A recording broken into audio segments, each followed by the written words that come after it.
Welcome back to Pure Evil MMA. I'm your host, as always, Evil Eddie. We got a really special guest and a lot to discuss on this week's episode of Pure Evil MMA. Before we dive into all the juicy, ice-cold news, not just from me, but from our guest, Big Marcell. You can follow him at Big Marcell24 on Twitter, who I'm actually going to be giving my top 5 people to follow on Twitter. So that's a big shout out to Marcell. So you guys most likely know who Marcell is. Before we jump into the interview where we're going to be discussing some of the most important news this week as picked by Big Marcell, I want you guys to make sure to follow on YouTube, because clearly the podcast has been doing so well. I mean, we peaked at number 10 last year or the year before. We're doing great in Portugal. We broke 131 on Apple iTunes a couple of weeks ago. So I thank you guys for tuning in, and I want to welcome Big Marcell. Big Marcell, how you doing this week? All good, man. Thanks for having me, as always, Eddie. It's always a pleasure to be on your show, on your podcast, talking to you. So, yeah, doing well, man. Thank you. Yeah, this is actually your second time, right? Mm-hmm. On the podcast. Yes. So the first time, you're actually telling me that you're from far away. When I first followed you, I thought you were from America, but right now you said it's like 3 a.m. or something. Yeah, man. I live in the Netherlands. It's like almost 3 a.m. Yeah. Living out in the Netherlands, which is pretty far away from New York City. So I appreciate you staying up this late. When I first followed you. So, man, we got a lot to talk about between the fights this weekend and then, of course, the judging. Our sound's all right and perfect, so that sounds perfect. We're going to be talking about judging. We're going to be talking about upcoming events and what to look forward to, some upcoming fights. But most importantly, I think one of the biggest things that we're going to be discussing on tonight's show that people are going to be really interested in is the judging inside MMA. So without any further waiting, let's get into the top 3 stories inside MMA.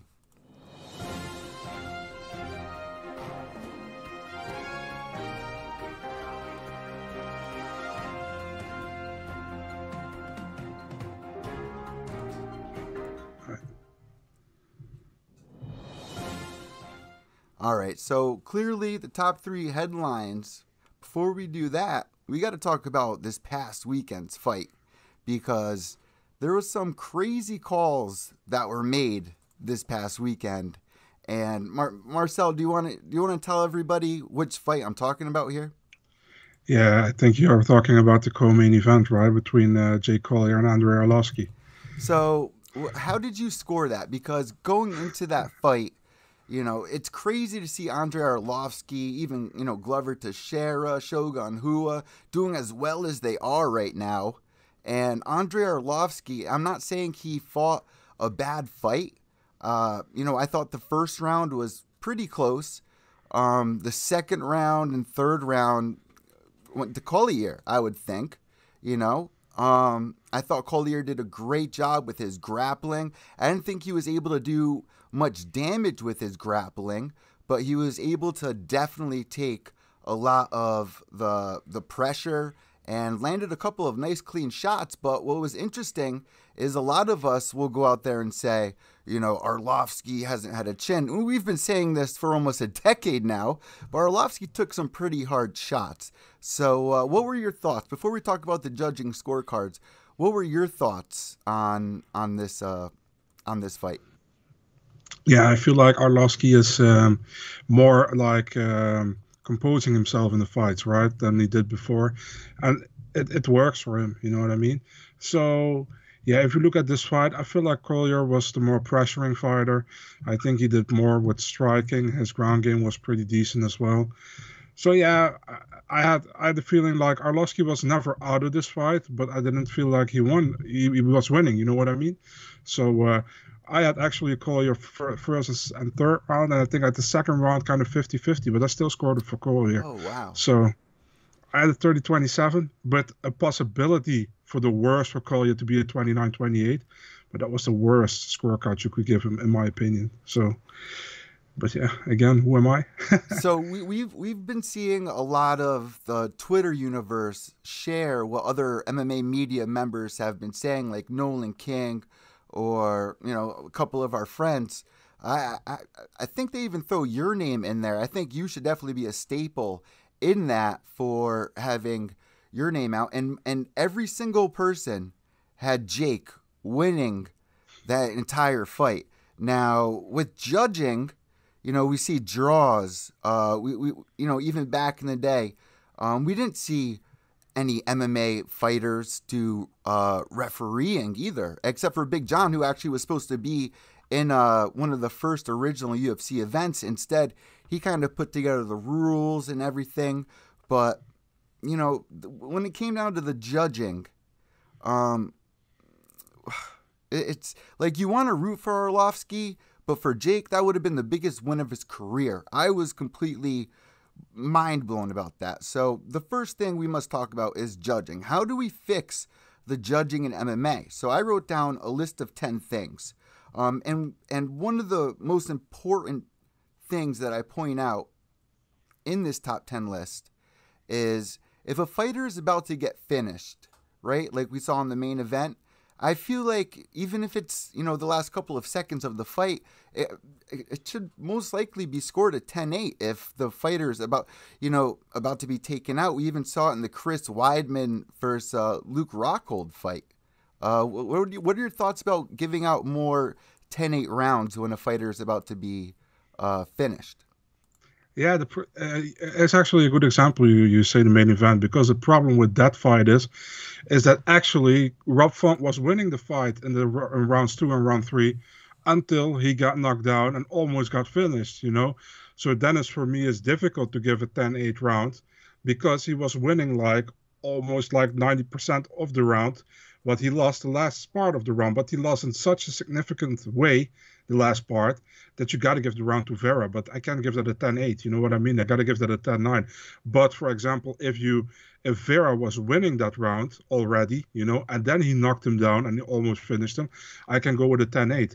So there are still like certain ways you can look at it. You know what I mean? And that's why the rules aren't. I don't know if the rules aren't clear enough, but are the judges knowing the rules exactly the way they should use the rules? You know what I mean? So that's actually a thing. And I think, listen, they're always saying like it's a boxing judge. It's not really correct all the time, when they're saying it, but you have the judges 10-point system. Yeah, exactly. And there is like certain judges just have, for example, you have DC on the broadcast. DC has a lot more with wrestling, you know that. And when he said last time, like we don't count low kicks. I was like, dude, yeah, what are you talking about? But there are definitely also judges who are more into wrestling or more into jiu-jitsu or more into kickboxing, and they maybe don't want to see that as a preparation in their scoring, but they still maybe do it because they're also people. You know what I mean? So, but they have to apply the rules. Well, another point is that I thought on my list, it would be a good idea to have retired fighters do judging, and even judges right now maybe take classes. Like I went to EMT school. Every month I'd have to take a class to update my skills, which I'm not 100% aware. I know Big John does classes for refs and stuff like that. But do you think if we had some retired fighters, we even see Trigg in there as a ref? But, would you like to see retired fighters in there? Because what you just spoke of, some fighters may be more into wrestling, more into striking, more into Muay Thai, more, you know what I mean? So what do you think about having retired fighters as judges?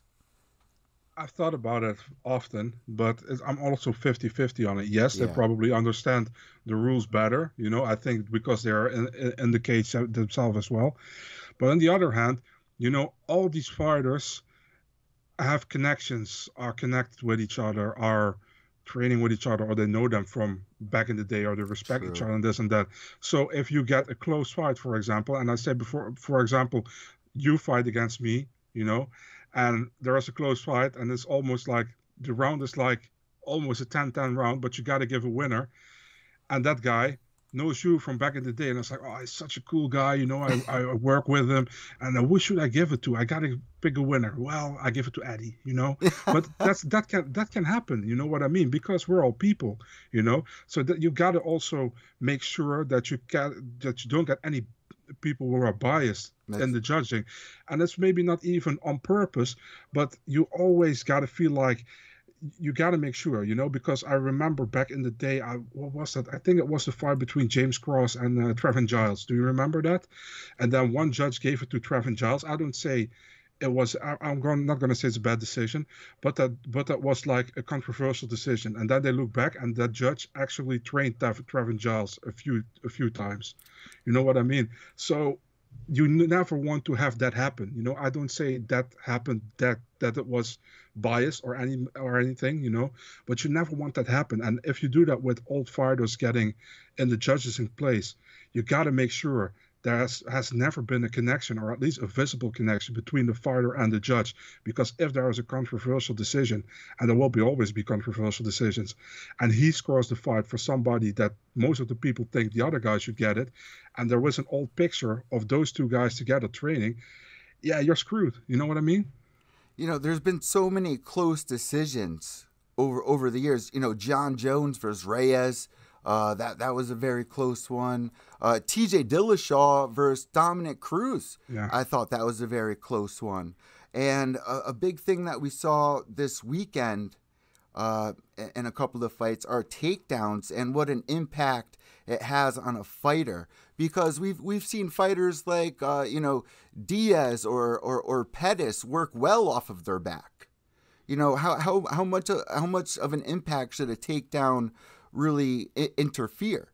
Because I believe it was in the Jake fight, he had in the third round a takedown against Arlovsky, if I recall, or maybe it was the main event. I forget, but how much of an impact should it make? Because a lot of these fighters are confused state to state. It's like the rules change state to state. You don't know what you're in for. Yeah, I agree with you, man. And it's also like, it's really like, sometimes, judges prefer to let the fighter who's on top win, but there has been examples that it wasn't. Actually, years ago in the title fight, I know this pretty well because he's from my country, Bas Rutten. He was fighting Kevin Randleman, right, in the UFC for the title. Wow, and Randleman throwback. he had top control almost the whole fight, and Rutten couldn't stand up, but Rutten was busy from his back. And he won the fight via split decision, title fight, And if you look back at it, you're like, man, I think with most judges, he would have lost that fight. And I think nobody would have complained if he lost that fight. But two of those three judges scored it for him because he was more busy on his back. So, yeah. Back then, they used to, in the Pride days, they would judge it as a whole. Yeah. As well. Do you think that, we were talking about the 10-9 scoring system, should there be added judges? Because I've been at live events, right? And, Joe Rogan even pointed this out. I think you've even brought it up, where there's even a photo of one of the judges looking down at his phone, not even paying attention to the fight. I've been ringside at events, and it's hard for me to see through the fence when you're that close. Exactly. I tell people, if you're going to a MMA fight, buy tickets like higher up, because you're going to be able to see much better than paying triple the amount for tickets close up, where you're not going to be able to see much of the action.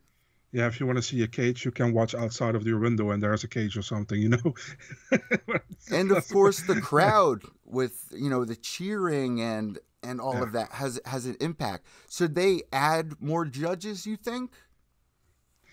Yeah, you know what it is, man. I thought about it as well, but if you look at Glory, for example, Glory Kickboxing, they have 5 judges.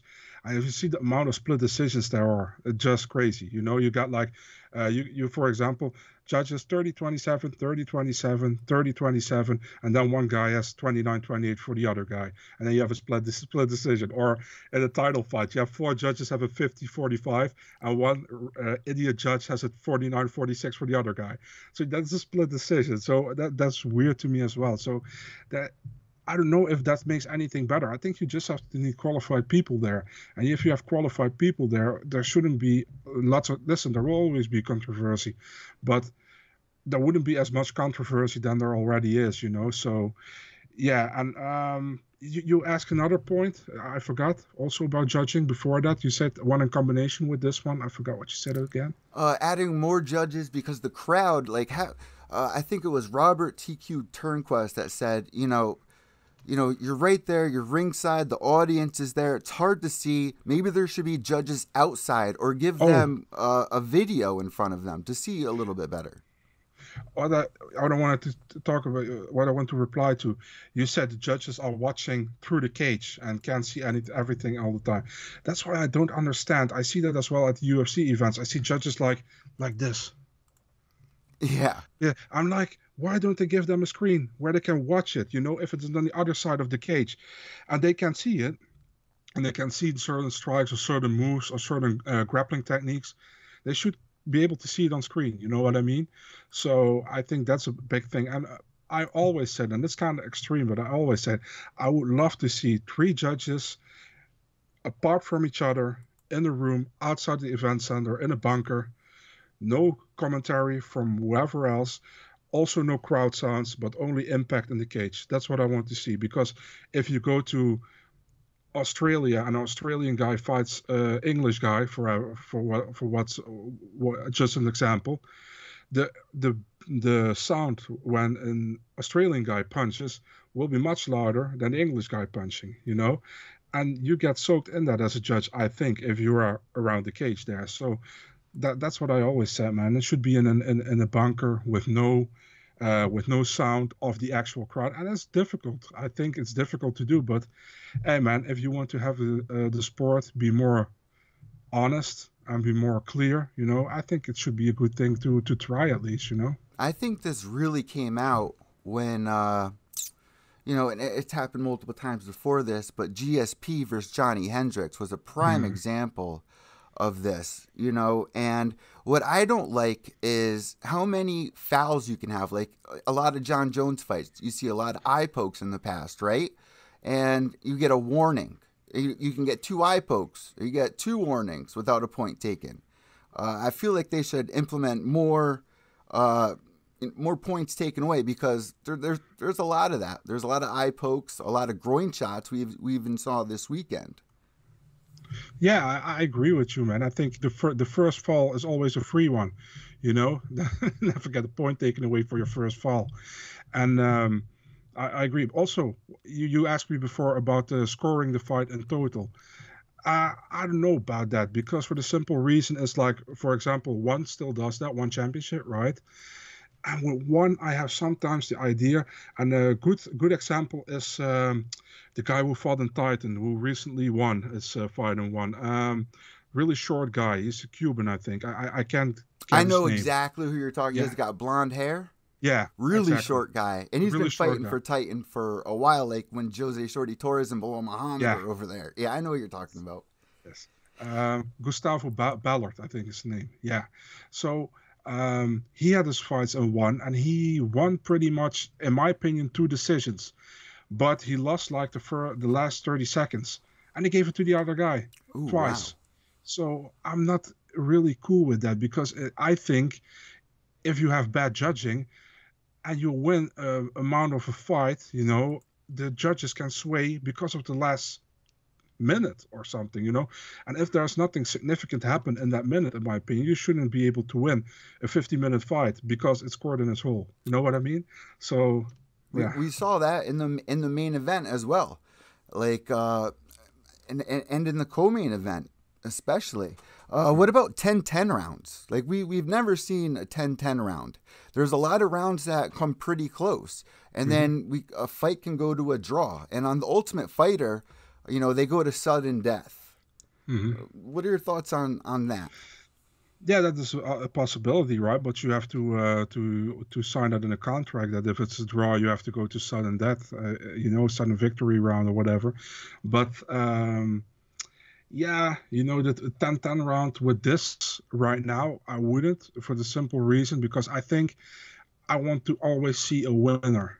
For the simple reason, if it's a draw, the UFC keeps a bonus in their pocket, for example. And that's the thing. As long as we are on show win money in MMA, there should always be a winner, in my opinion. Because if there is a draw, the company uh, is good for the.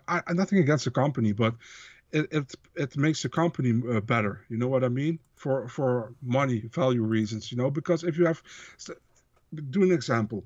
You have let's put a bantamweight fight together, a great one. Let's say we have Rob Font against Corey Sandhagen next, just for example. And Rob Font, let's say Rob Font makes 90K. And his win bonus is also 90K. Yeah. And Corey Sandhagen, he makes 80K, and his win bonus is also 80K. They fight each other, and it's a draw. Rob Font gets 90K, and Sandhagen gets 80K, and the UFC keeps the win bonus in their pocket. You know what I mean? And they don't give an extra performance of the night bonus out. No, they don't do that. You know what I mean? They did it in London, but they don't do it often. Yeah. So the other thing is with all of that, we got Figgy Moreno going into their fourth fight right now. Yeah. Which is kind of crazy. How did you score those fights? And did you think, especially the last one, who do you think really won that?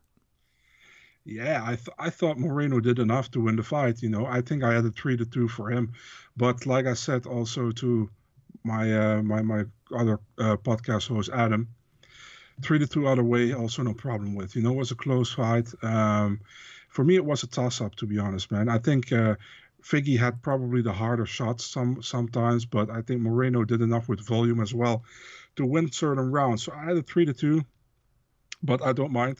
The only thing I mind is actually that there was a third fight. Because I think after the second fight, Moreno proved that he was a better fighter. He finished him. So for me, there shouldn't have been a third fight. And what I've heard as well is that Moreno only agreed to a third fight, that if he lost, that there would be a fourth fight. And Figueiredo agreed to that as well. But Figueiredo wants to be out of that agreement. He wants to fight Cara France now. So there should be a fourth fight. If that's the, how do you say that? If they agreed on that, there should be a fourth fight. And let's be honest, man, it's a fun fight. I don't mind it to see it again. But it really kind of stacks up the division. You know what I mean? Because I think Pantoja already should have got a title shot, which he didn't get. I think Askarov should have got a title shot, which he don't get now because he lost to Cara France. So it keeps going on with these two.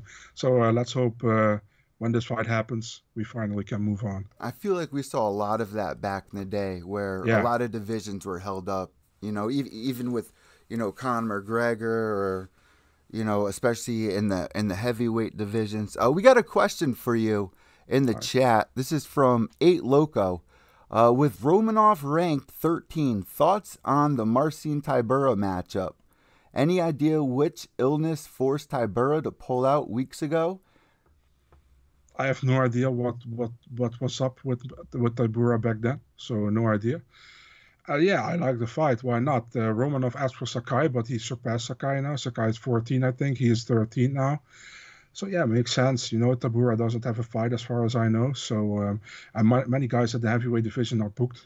So, Romanov, Tybura. I mean, why not? Put it on the London card, 2 European guys. Why not? And we're going to get into that London card in a second. Another question for you in the chat.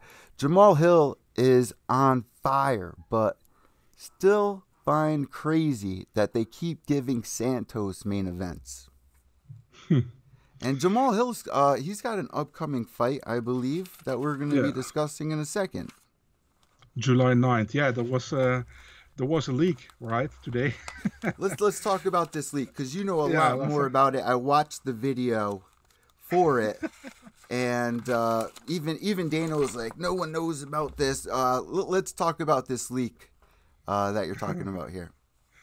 Okay. What exactly happened? Because you sent me the video. Yeah.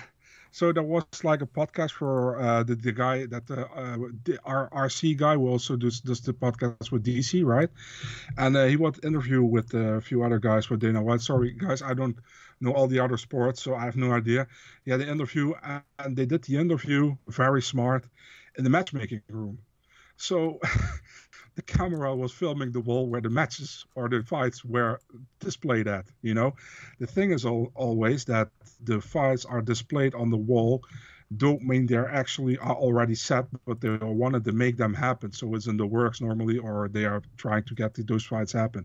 So Dana White walks in the first 10 seconds and he walks right around, across that wall. You see all those fights. And you see, for example, on July 2nd, you see Adesanya, Cannonier, Chimaev, Diaz, Sean O'Malley, Peter Munoz. It's crazy, So everybody's like, what the hell is going on? You see Jones Miocic on July 30th.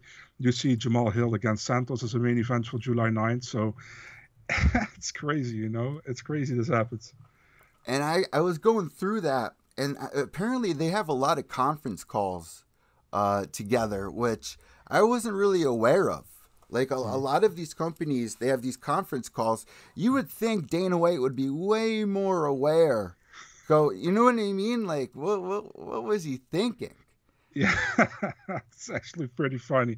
Or maybe the joke is that they kind of joked us a little bit with certain matchups they put there, and people are like, oh my god, this is happening. It's actually not gonna happen, but I think most of them are through, and yeah, it's actually funny, you see a little bit more. And for example, fights that or you also see bout orders, and I'm always really interested in bout orders to see how they do it, and that's also funny. You could see that, for example, we now saw that next week Ricardo Ramos is supposed to fight somebody to be announced, which was on the main card, which nobody knew. So that's also funny. I see we're looking at your Twitter right now. You're responding to one of my old-time friends, just like you, Mike Heck, who I'd like to give a big round of applause to because he's come so far in his career. Just showing that you just got to keep working to make it. And he tweeted out, while seeing all these fight announcements and screenshots from interviews are exciting, important to note that just because you see names on a wall, it does not mean that all these fights are signed, sealed, and delivered. And you said exactly. But it's also like you ask Dana White about it, and he acts like he has no clue what we're talking about most of the time. Yeah, it's always it's always funny to me when he always says he's trouble with hearing, Dana, right? Yeah. So he's always responding to people in the crowd, or to the journalist. And then the journalist says like, Dana, is it true that Khamzat Chimaev is fighting Nate Diaz on July 2nd? And he's like, sorry, can you say that again? So he always says that too, so he can think about it. Can you say that again? Khamzat Chimaev fighting Nate Diaz. And Hunter. Did we have anything for that? No, we're not working on that. From BJPenn.com, I think, had an article that you put on your Twitter as well about that. The Diaz, like what? Where the hell did they come out with that? I thought they were pushing for the Dustin Poirier fight. Yeah, I have no idea, man. I have no idea. It's the first time I saw it, so I was like, oh, wow, okay. But yeah, we'll see what's going to happen with that one, if that's actually going to happen or not. An interesting fight, though? Like, do you want to see that fight? Does Nate... I think for us who are watching MMA all the time, not really, but I think for the people who are tuning in only for pay-per-views, they say, oh, Nate Diaz, Khamzat Chimaev, we want to see that, you know what I mean? So I think it will sell great, and that card is pretty stacked, dude. If all those fights happen, that's a good card. And you even have Barberina Lawler on the prelims, which is confirmed now. I mean, yeah. The funny thing also, Takashi Sato, I think somebody, I don't know, an account said Takashi Sato versus Matt Brown is in the works because it was also on that schedule. And then Takashi Sato retweeted like, oh, crazy, I didn't even know about this. Let's make it happen. We see this all the time. Like, fighters don't even know about these fights like until they hear it on Twitter or like see it on a web page or whatever.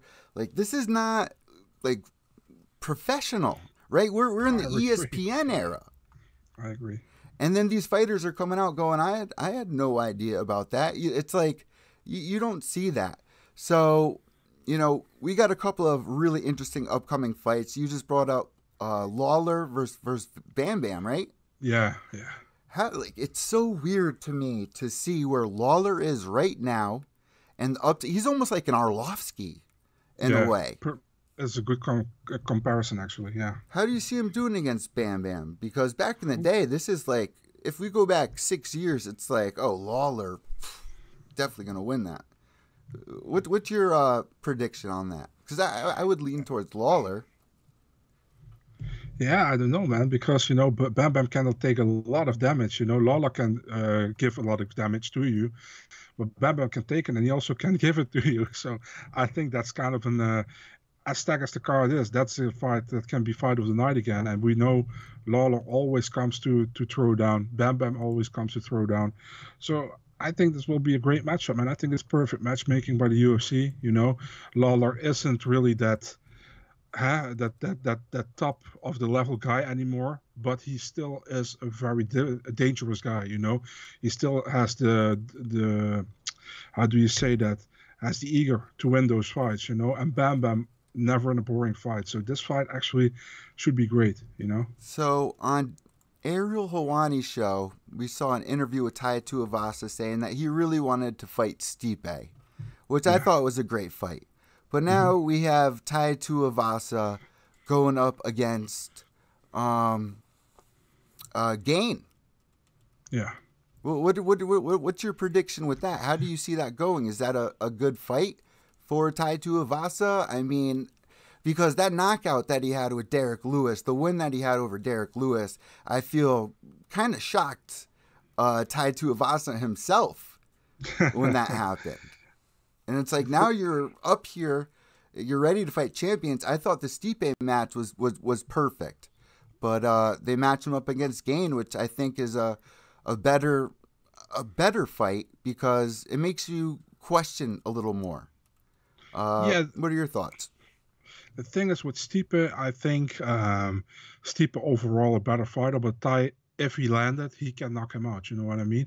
But I think with Cyril Gane is really like, he can keep you at distance, and he can make it a fight that he can win and make you look bad and make it a boring fight. He can do that, And I think, listen, man, Gane is almost only for 3 years has been a pro in MMA, so I really respect actually how he does it, I personally would have gone with Blades versus Gane and Aspinall versus Tuivasa. That's the one I would have gone with, because I think that would have been better. But they did Blades against Aspinall and Gane against Tuivasa. I have no problem with it. I think it's a super fun main event for Paris, for the first Paris card in the UFC history. You got a guy in Gane who was a crowd favorite, obviously, at home, and you got Tuivasa, who was everywhere a crowd favorite, So both guys are pretty likable, I think, and I like the fight, but stylistically, difficult matchup for Tuivasa, man. If he can't land that bomb, he will have lots of difficulties with Gane. And people think Gane can't fight on the ground, but the thing is, I think that he was surprised by the approach of Ngannou, and Ngannou is super strong, and if he can develop his wrestling, Ngannou, he'll be a huge problem for the division, But Gane is honestly, I think Gane is technically better on the ground than Ngannou, but Ngannou is just super strong, and Gane didn't know what to do with him. So it's an intriguing fight to me. Tai Tuivasa can knock everybody out, I think, and Gane will probably try to keep the distance and make it a technical fight. So yeah, I'm looking forward to it. He's almost got a 10-inch reach advantage on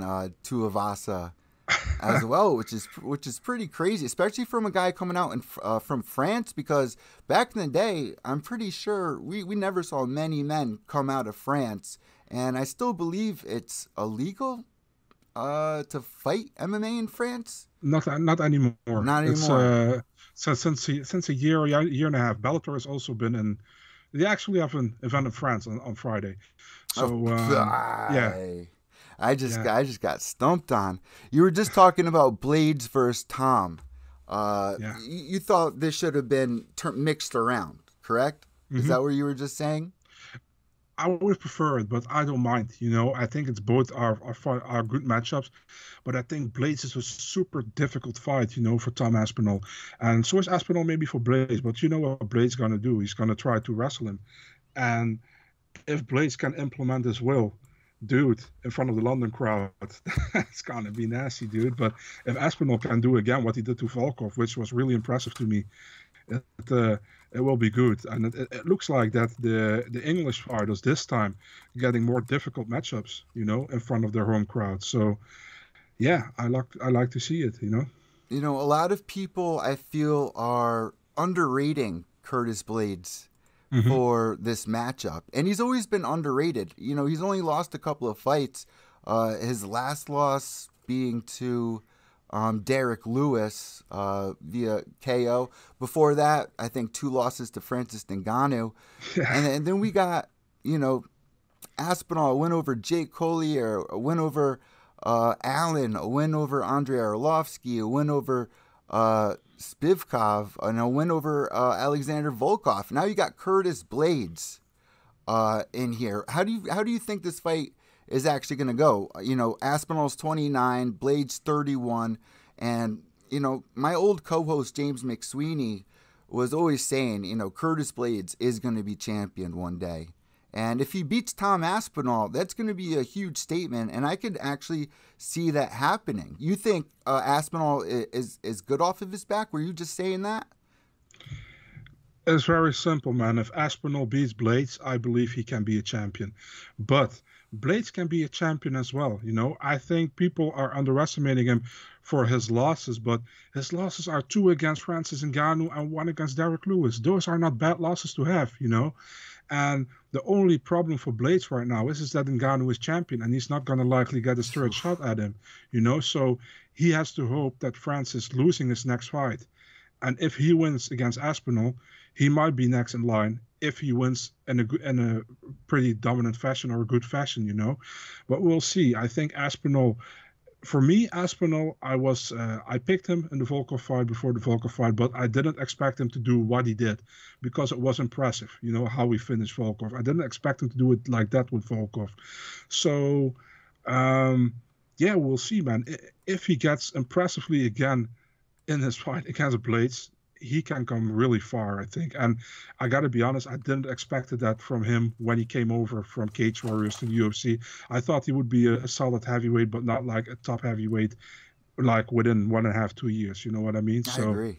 yeah. And according to Tapology right now, 73% of people are picking Aspinall to win by KO over Hmm. Blades, and measly 27% going for Curtis Blades. If I give you $1,000 right now, seriously, if I give you $1,000 right now, and I said, if you lose, you owe me 2,000, who are you putting that 1,000 on? That's a super difficult question, man, because I think you can go either way in this one. It depends. But listen, in my opinion, the safe pick is still Curtis Blades I agree. because he has showed what he can do so far, and I think he evolves in his fighting game as well. And people underestimate this guy is still one of the younger guys in the heavyweight division with 31. He's still learning. He's training at altitude. Good, dude is good, but he's super underrated. And yeah, I would still favoring him. Maybe it changes somewhere down when we're in July or something, but right now, I would put my money on Curtis Blades. So yeah. A comment here Mm.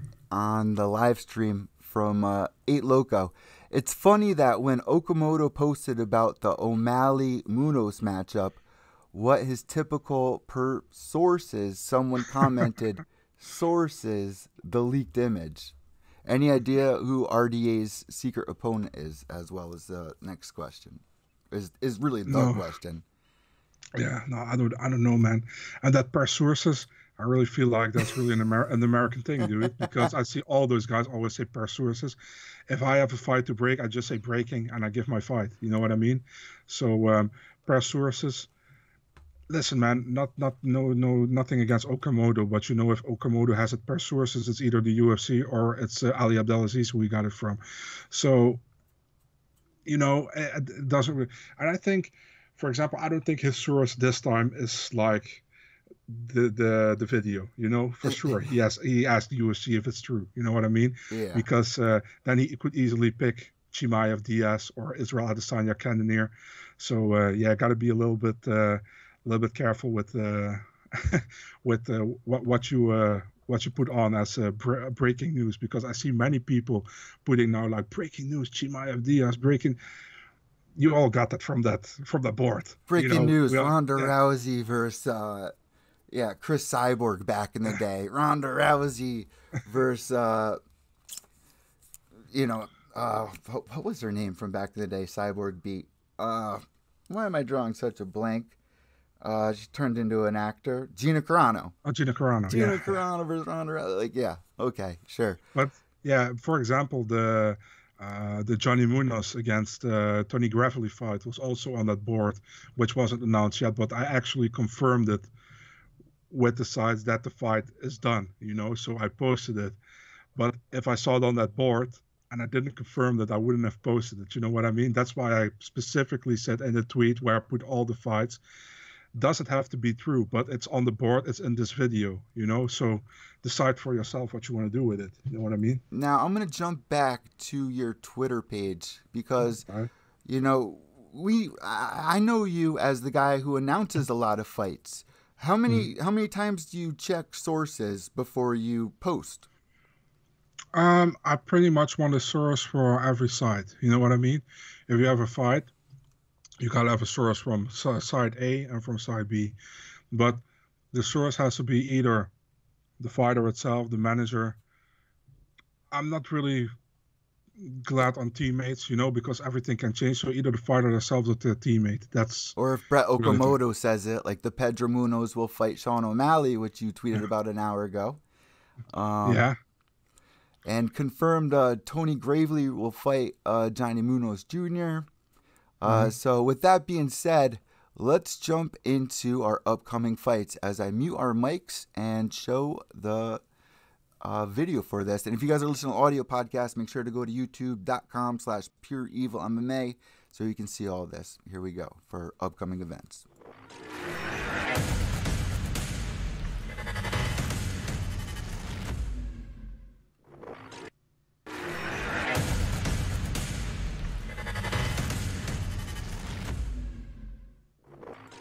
All right, so one of the big ones that you wanted to talk about, and per sources was All Access MMA announced Emmett versus Qatar, Austin, Texas, at the France Irwin Center, I guess. It's the Moody Center now. Okay, all right. Yeah. Well, let's talk a little bit about this. Qatar for 23-5. He's 3 months removed from his second headliner with a big win over Giga in January. Let's talk about that. Did you think he was going to get that win? Because, Giga was a big, heavy favorite in that fight, a big name coming up. And then, Qatar just takes him out. It was like, whoa. Yeah. It's actually was nuts, because we saw the year, almost exactly a year before, we see Calvin Kattar getting absolutely destroyed by Max Holloway. And, dude, I was like, how does he come back from that? And then he's taking on Giga Chikadze, who is an amazing striker. So I was like, what's going to happen? But such a good game plan, great fight by Kattar, and he showed actually that he still belongs in the top of that division where he is right now, and you can only have respect for that guy. He got beat up by Max Holloway for almost 5 rounds, and coming back after such a beat down and giving a beat down yourself to one of the biggest upcoming prospects in the division, dude, that's character. You know what I mean? So amazing. Emmett, I believe he's on a 4-fight streak, but he had a layoff with the knee injury versus Burgos in December, and returned and won against Dan. And also on that card, Phil Hawes versus Darren Wynn, Court McGee versus Jeremiah Wells, Kevin Holland versus Tim Means. It's a great card. But who would you go for? Because Emmett, I believe, is ranked number 7. He's 37 years old. He's got 8 finishes. 17-2. Who would you go for? I think Emmett always has a chance. He has that big knockout power, But, dude, recently biased. We're all sometimes like that. if you look at Calvin Kattar, how can I go against him after such a great fight against Giga Chikadze? And I think I love how you he's also pronounce the names perfectly too. okay. Got to give you credit for that. Thanks. So yeah, I would go with Calvin Kattar here, but man, it will be a fun fight. I really love it. That's a 5-round main event because, listen, man, featherweight, bantamweight, lightweight, it almost never disappoints. Flyweight as well. So yeah, I love the lighter weight classes, and if they get some extra shine with crowd, in Austin, should be great, dude. I mean, what is your favorite weight class right now? Oh, I love the lighter weight classes. Bantamweight is excellent. You see even outside the UFC, Bellator, excellent weight class, dude. The Bellator Grand Prix bantamweight, Rofeyan Stats, Kyoji Horiguchi, Patchy Mix. So Rafion many, Stotts, is that who you just said? yeah, I remember seeing him back in the CES days. He would yeah. fly over. I think he fought Dennis Paiva, and Dennis was about to get into the UFC, and then I think that was against Andre Ewell. My bad, complete mix up.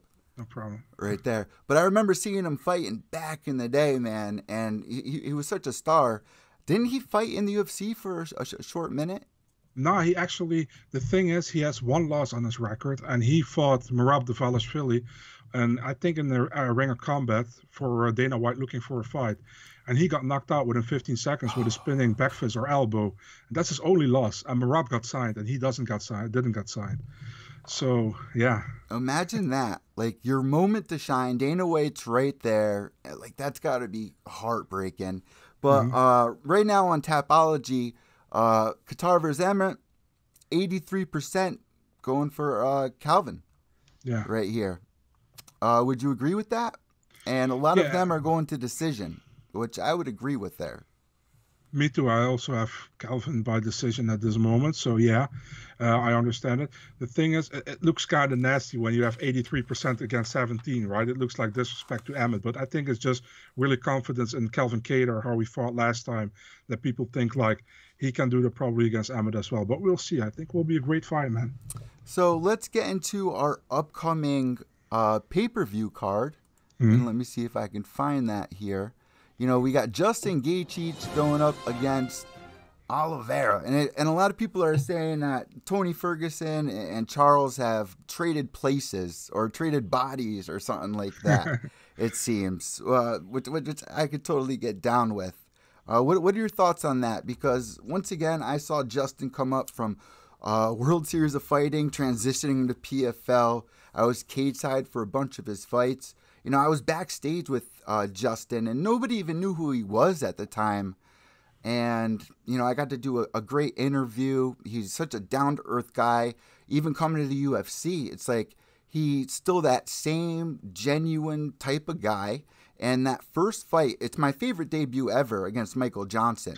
Because it was back and forth, and Michael Johnson was like, oh, you're inbred, this and that. This is the A-League. And I was even asking Gaethje about that in our interview. I was like, if the UFC is looking at you, would you go there? He says, not all of the best fighters are in the UFC, and he proved that on his debut. And he had so many amazing fights. And Michael Chandler learned something from it that he just brought up. He says, people aren't going to remember you for your win or your loss. They're going to remember you on how you made them feel. And Justin Gaethje makes you feel alive in every fight. He comes to throw down. Do you think he has a chance to get the belt?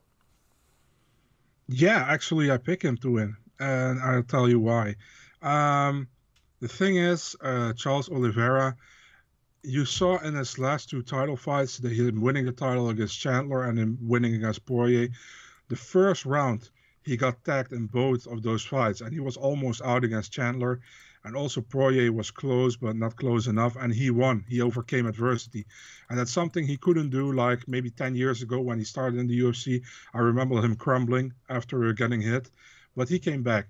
But if Justin Gaethje only lands like 70% of what Poirier or Chandler landed on him in that first round, he knocks him out, I think. That's what I think. And if this doesn't happen and it goes to the later rounds, I favor Charles because I think his submission game is much better. I think the wrestling of Gaethje is good, but I think the submission game of Oliveira is better, and I think he can go 5 rounds. Although that's a little bit of a guess, to be honest, because we haven't seen him go 5 rounds. But yeah, that's why I picked Gaethje, because I think he will be able to get a shot at Charles Oliveira, and if he hits him, dude, you know, Gaethje can put everybody away. He finished all of his fights except for the Chandler fight, and that's because Chandler didn't want to go away. Or Eddie Alvarez, that was such a brutal fight against Eddie. Oh, man. Back and forth. And I don't miss, this is one thing I don't miss against with the Eddie Alvarez fights, is his girl sitting there just screaming, Eddie! Eddie! Yeah. That would drive me nuts. But back in the day, man, when I would watch Justin fight for PFL going into, or World Series fighting going into PFL, you know, when Marlos was over there and David Branch, you know, I watched Justin get pieced up, you know, in the first couple of rounds. His wrestling was always on point, but he's learned so much. He's another guy like Dustin Poirier who's really improved. He's not fighting with his head down. He's really made a lot of adjustments. But I got to agree with you. Going to later rounds, I think Charles will have the advantage.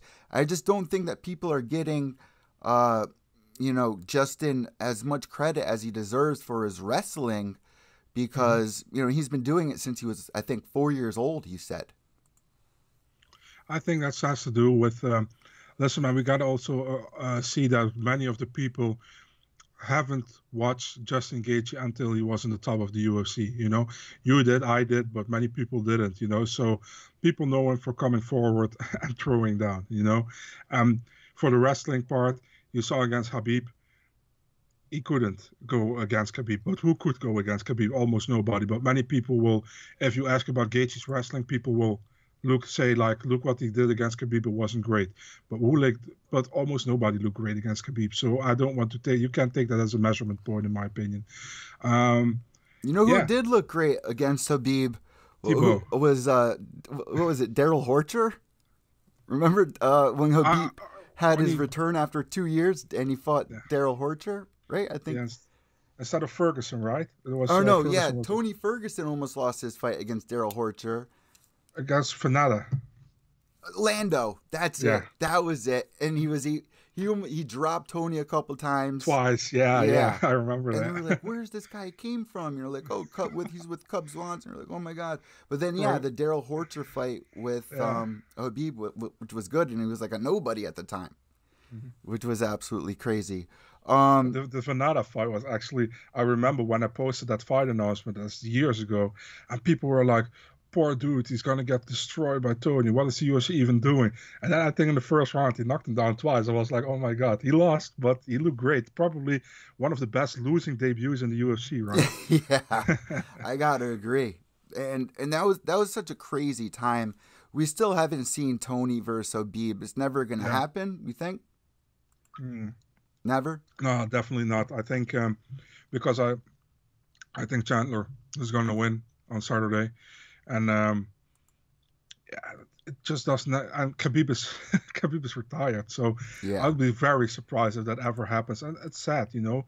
I think it was booked 5 or 6 times. It's actually crazy, and it sucks. But I think right now it's also not really that intriguing anymore. I think it was fun before the Gaethje fight against Ferguson, because then Ferguson was on a huge win streak, and everybody was like, if anybody has a chance against Khabib, it's Ferguson. Remember, Ferguson hasn't looked the same since that Gaethje fight, you know. So, yeah, it sucks. Let's take a look at who else is actually on this card. If I can get rid of this, and I can get rid of what is in the way here. Sorry if you're listening to the podcast right here, but I'm trying to look at the UFC 274 card. Off the top of your head, as I'm trying to get this into screen, who do we got here on this actual card? Carlos Esparza against Rose Namajunas, second. Oh, what a weird fight that is. Carlos Esparza, the former champ. Yeah. Carla Esparza versus Rose Namajunas. I mean, Rose Namajunas knocking out Joanna Jędrzejczyk. I mean, Joanna's never been the same. Who do you pick there, Rose Namajunas or Carla Esparza?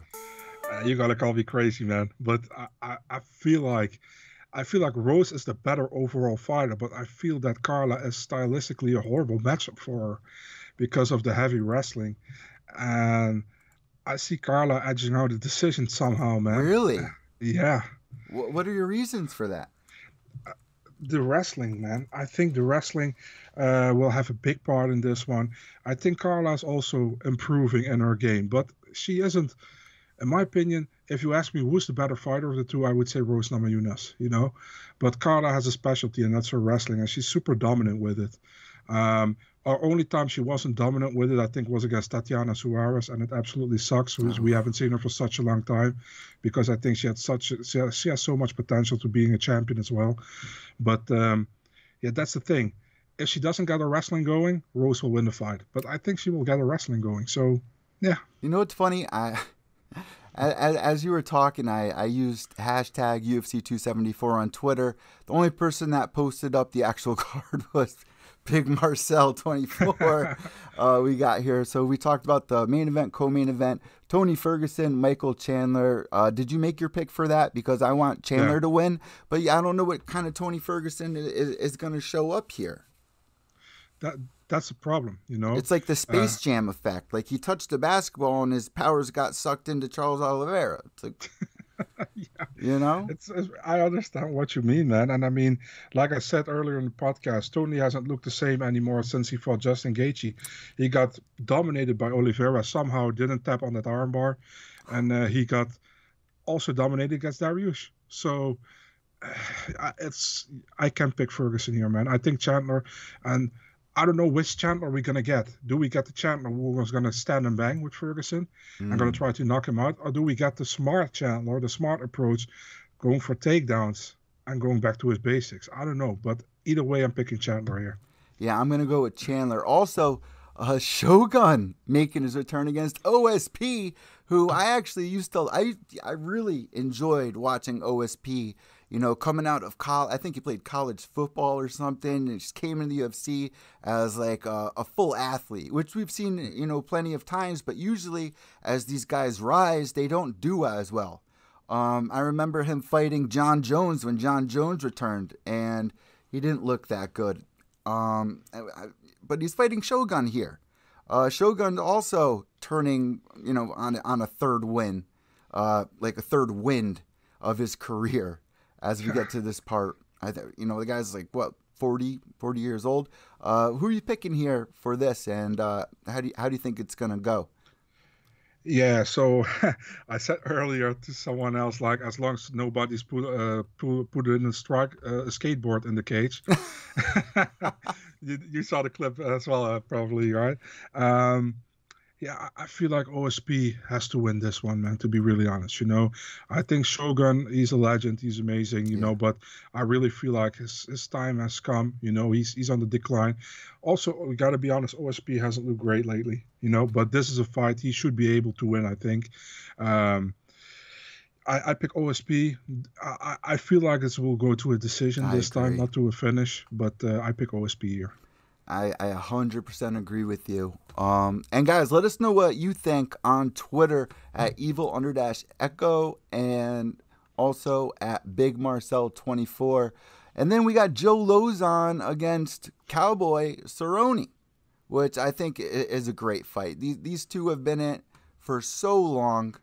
I mean, Joe Lauzon has put so much time into training a lot of guys over at Cage Titans out in Plymouth, and you know, he's got a lot on his belt, and I feel like he's kind of like a Uriah Faber type, where he's trying to build an empire, trying to train the younger generations. I think this is a great matchup. Honestly, I'm rooting for Cowboy to win this, but I also think this will go to decision as well. What are your thoughts? Yeah, it's actually also a fight between two veterans, right? And I mean, how long has Lauzon been in the UFC? Remember his debut against Jens Pulver, huge underdog. Way back in the day. Yeah. Before the Ultimate Fighter. Yeah, he was actually supposed to be on the Ultimate Fighter, but then he took that fight on short notice and still was on the Ultimate Fighter. Yeah. Cheers. That was such a great season. BJ Penn versus Jens Pulver. What was that? Season 5? Season 5, yeah. So, season 5, we had Nate Diaz. We had Manny Gamburian. We had Manny. Yeah. Gray Maynard, Rob Emerson. Robert Emerson, who is one of my favorite guys to interview, man. He's so into and still great friends with BJ Penn. He's so deep into conspiracy theories. And you guys definitely got to give Robert Emerson a follow. Go check out my podcast with him. We went so deep talking about, the center of the earth, flat earth, the emerald tablets. I mean, he was sharing a story about him, BJ Penn, and Diego Sanchez. They were all chilling, hanging out. And then all of a sudden, he started like tripping out on some crazy shit and was completely sober. And he said he had a life-changing experience. He said he used to have autism when he was growing up as a child and cured it with meditation. I mean, Robert Emerson is such a great guy. And who can forget the Robert Emerson versus Gray Maynard fight? The double knockout. Right? Yeah. Right? With Joe Rogan calling him out, which was absolutely crazy. Gray Maynard like, no, I wasn't out. Look at the screen. And Joe was like, you're out. No, I wasn't. and I think Emerson tapped because he hurt his rib or something like that. And that was the only reason he tapped. But Gray was completely out. I would go give that season a rewatch because at the beginning of the season, BJ did something that only BJ Penn can do in front of Dana White. And he says, whoever wants to be on my team, raise their hand. And everyone except for like 2 people raised their hands. Everyone wanted to be on BJ Penn's team. So season 5, Nate Diaz still doing that. Who else is in the UFC from season 5? Just Diaz and Joe, right? Yeah, I think so. Cole Miller, but he's not in the UFC anymore. Wow. Cole Miller was there, and the guy that got his leg snapped and is now passed away, Corey Hill, right? Oh man. Yep. Yeah. Yep. Oh man. Yeah. What's your favorite season of Ultimate Fighter? While we're on the topic. Oh man, I love 5, obviously. What else was a good season? I honestly really liked that season with Ryan Bader on it with Junie Browning, that crazy season, and where they can you remember that one of the teams put cum in the fruit salad? Yep, and they were eating it, going, "This is so delicious! Oh my god, this is delicious!" It's almost like when like season 1 peeing on the beds and stuff like that. Jason Thacker, yeah. Season 10 is one of my favorites with the heavyweights. Obviously, I did a show with, James McSweeney, but you had so many big names: Roy Nelson, Rampage, Rashad Evans on there. Who else do we have? Kimbo Slice, which was absolutely huge. May he rest in peace. His debut in the UFC was not all it was supposed to be against my boy Houston Alexander. Shout out to Houston. Mitrione was on that season. Yeah. Big Baby was on that. Remember Big Marcus Baby? Jones. Yeah. Marcus Jones. Yeah, exactly. Matt Mitrione. Brandon Schaub. Brandon Schaub was on that season. Yep. Yeah. Who actually went to the finale against Roy Nelson. True. And who can forget Titties? Remember Rampage was making fun of I forgot. Daryl Schoonover. Big Marcell with it, man. The encyclopedia here. As we get towards the end of the show, let's see who else is on this card. Matt Schnell, I mean, he's always on and off going against Roy Val at 125 pounds. Macy Chiasson versus Dumas. And I had Macy on the show, right? Is her name Macy Chiasson? Yeah. Yeah. I've had her on the podcast. I'm gonna try to get her back on. She was also on the Ultimate Fighter, I believe. Yeah, she won. Who do you pick for that fight? Yeah, this is a difficult one for the simple reason that Dumas is actually really a 145er. You saw in her last fight against Aspen Ladd which wasn't the greatest fight, but she won that fight. That was a main event. And Didn't Aspen Chason, Ladd miss weight on that fight? I don't think that was that one. This is a 145 fight, that one. Oh, Maybe. okay. Yeah, that would So, make sense. yeah. So, or maybe she did. I don't even know for sure. But There's so many yeah, fights, you know. yeah. Dumont won that fight, and for Chason didn't look great in her fight against Raquel Pennington last time, and that was actually also at 145. I think that Chason is more technical than Dumont, but I think Dumont is more of she's stronger. Her frame is stronger. You know what I mean? Chason is long, pretty long, but Dumont is a little bit more like built for the division. You know what I mean? So I feel like that Dumont might win this one, but we'll see. I mean, the 145-pound division, they opened up for Chris Cyborg and Amanda Nunes. I mean, it's so weird how many divisions the girls have right now. Do you think a 145-pound division is even necessary? No, but Eddie, I have a completely different view on why they created the 145 I'd love to hear it. division. So people always say they created it for Cyborg, you know?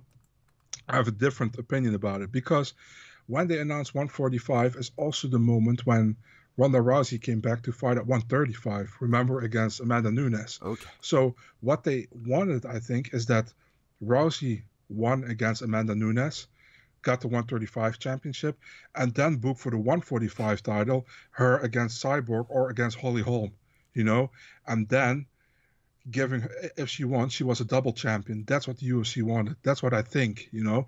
But what happened is that Nunes won against Rousey, you know? Holm, so Nunes Rousey head kicked Holm. Like, that was crazy. Exactly. It's like Crow Cop getting Crow Copped. I was like, oh my God. And that's the same night that Masvidal got the 5-second knee. That was a great pay-per-view. But, I mean, for example, the UFC never wanted Holm to fight Jermaine the Randomie for the inaugural belt.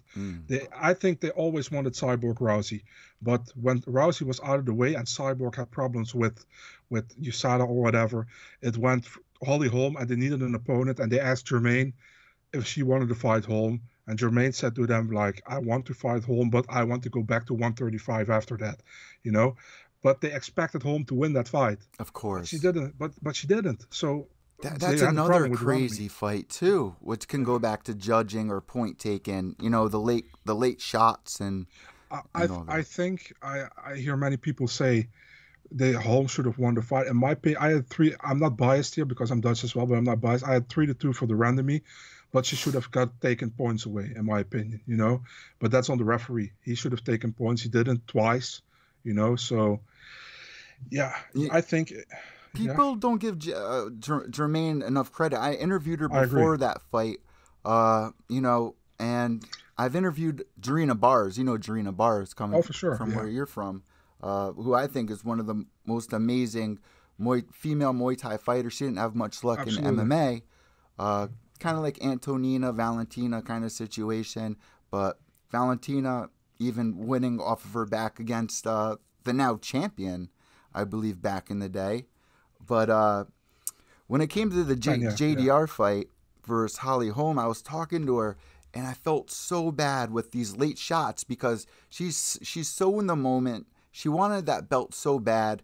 And sometimes it's hard to hear, you know, the clicker or when the fight. It's up to the referee to split you up. And, you know, I felt so bad for JDR, especially after, you know, when Jermaine was getting spoken to. She was like, oh, I want to let my hand heal and this and that. And it just made her such a bad guy. And she's such a great woman. She really is.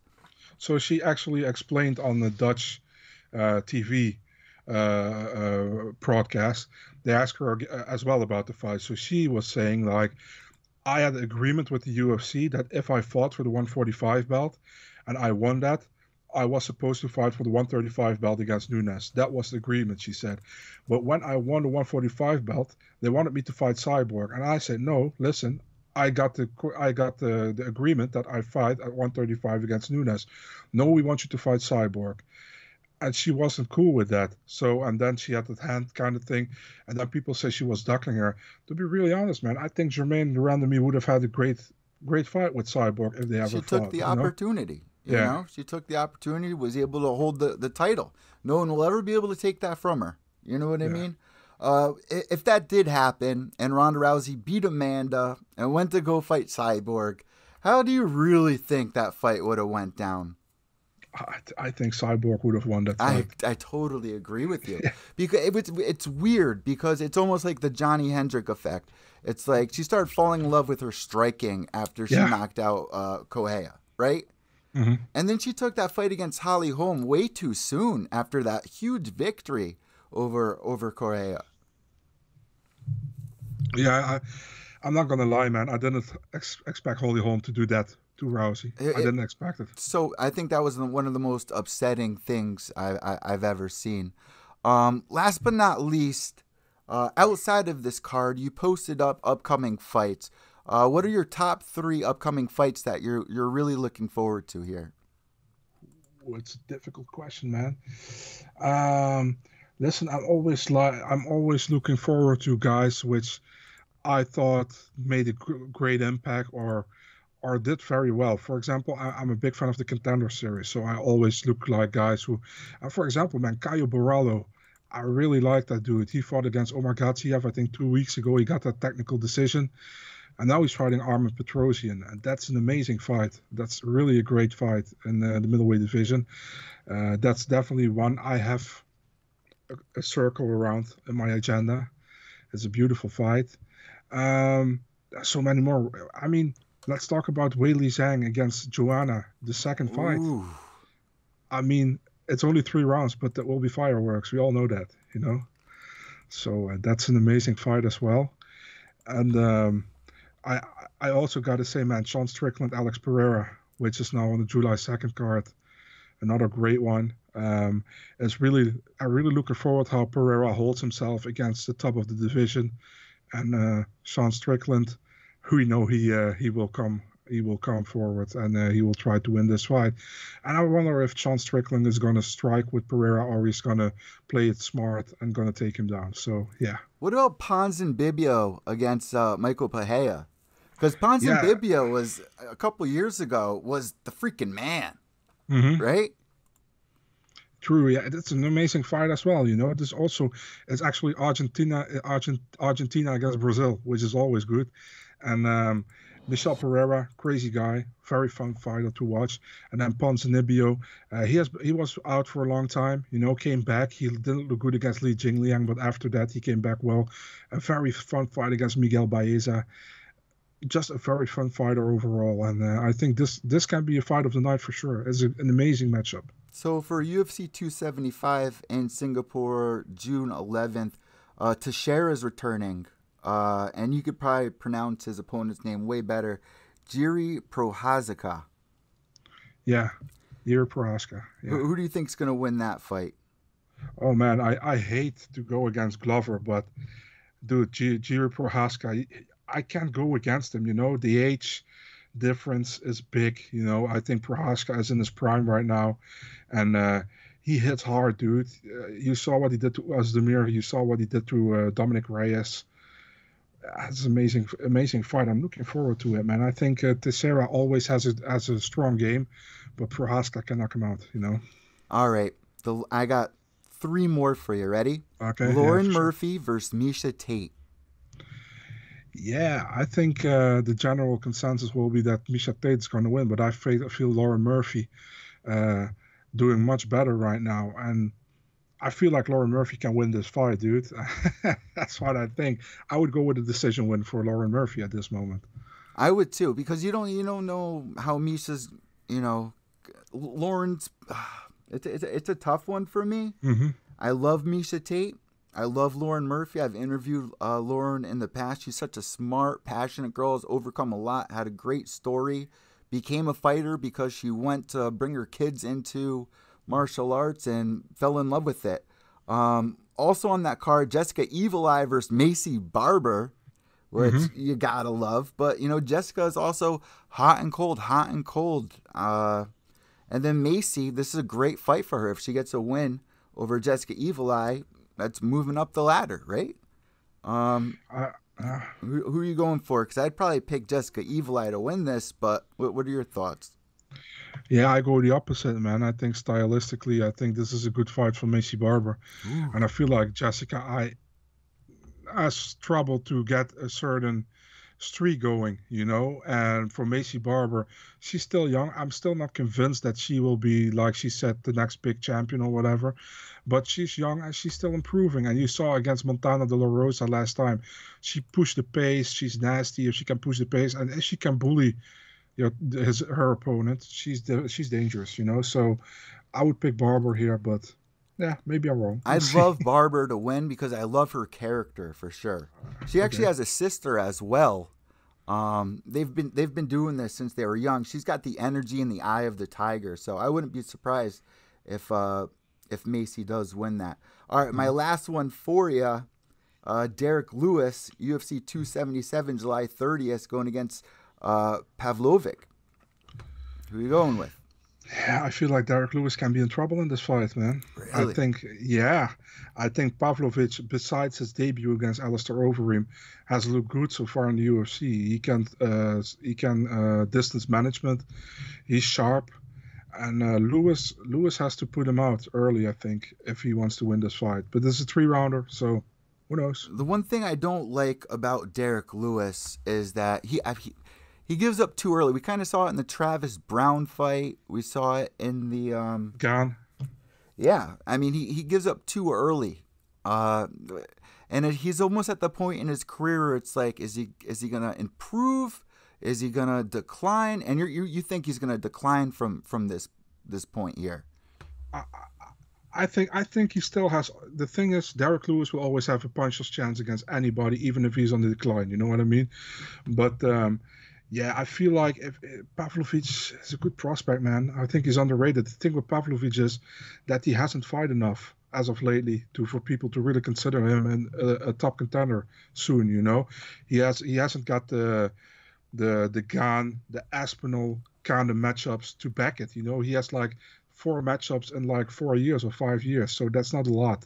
And yeah, we'll see, man. I think this is a big opportunity for him since his debut in the UFC. This is his biggest opportunity, and if he takes this opportunity, we will see him in the top 6 soon, I think. So we'll see. I like what you say there too, because in the past we've seen a lot of guys who have gotten knocked out, never really looked the same. It takes a while for them to get their things back together. We saw it with GSP versus Matt Serra. He had to go to see somebody for, mental things to try to, get the eye of the tiger back. So I like your take. Marcell, you're always an amazing guest on the show. One of my favorite people to follow. Again, you're going to be in my top 5 video of one of the top 5 people to follow on Twitter, because there's a lot of people now just getting into it. And we can kind of thank Jake Paul. That's my very last question for you. Is Jake Paul going to be the white horse that makes the difference for fighter pay? Or no? I have no idea, dude. I think Dana is like, I decide myself what's up. So I don't know, dude. Maybe not. How can't crazy give you would it be? It wouldn't be Randy Couture or anyone like that, or a fighters league or a union. It seems like Jake Paul has a platform and he's using it, and I really like that he's using it to show the world that these fighters are being mistreated most of the time. Mm-hmm. Me and you had a really great discussion about judging. I want to thank you so much. You know what I like to do at this point in the interview? I hand the imaginary microphone over to you. If you have any shout-outs, anything at all, especially social media tags, microphone is now all yours. Yeah, first of all, thanks for having me, Eddie. It's always a pleasure to talk to you. Thanks so much. Yeah, you can follow me on Big Marcell24 on Twitter and Instagram. And for my articles, which are in Dutch, so not many people will have anything on it, but it's on Eurosport.nl on the mixed martial arts section. Yeah. Also, I saw that you have on your thing, what does it say? You're a part of like a big company or something like that on your Twitter banner. Discovery Channel? Discovery yes. Plus? Yeah, Why are you not so mentioning that?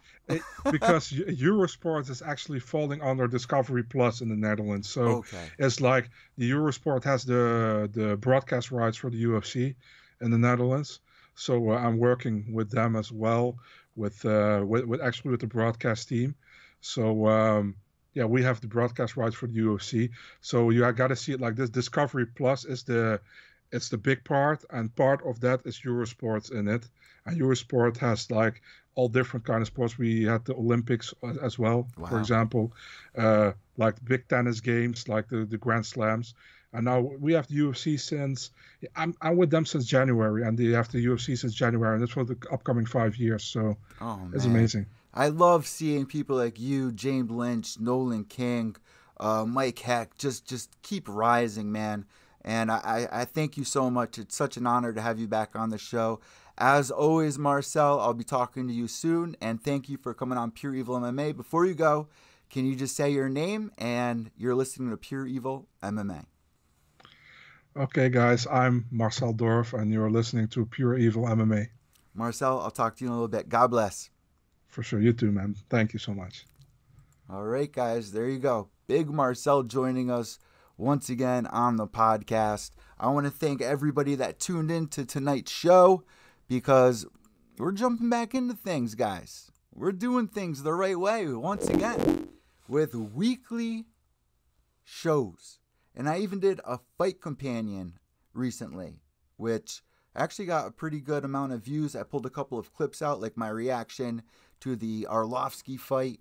You got to go check out. And something that isn't getting as much traction as I would like it to be getting is the most corrupt and racist figure being exposed, and that person being David McWater.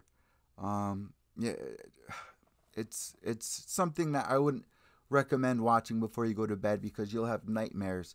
Fighters that are signed under this man are having nightmares. Fighters under this man.